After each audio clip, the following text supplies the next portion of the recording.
आता हिवाळ्यातील मुख्य अडचण असते कमी तापमान वाढवण्यासाठी संगोपन गृहात इलेक्ट्रिक हीटरचा वापर सुरक्षित मानला जातो, कारण त्यातून घातक वायू बाहेर पडत नाही।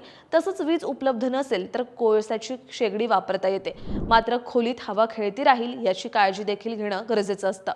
रात्री दरवाजे खिडक्या बंद ठेवून उष्णता टिकवायची आहे आणि दिवसा ऊन असताना थोड्या उघडायच्यात। आणि सहसा संगोपनगृह मातीच्या भिंती किंवा कौलारू छपराचं असेल तर नैसर्गिक उष्णता टिकून राहण्यात मदत होते। तापमानासोबत आर्द्रतेचंही नियंत्रण करणं गरजेचं आहे, त्यामुळे आर्द्रता नियंत्रित कशी ठेवायची ते समजून घेऊयात।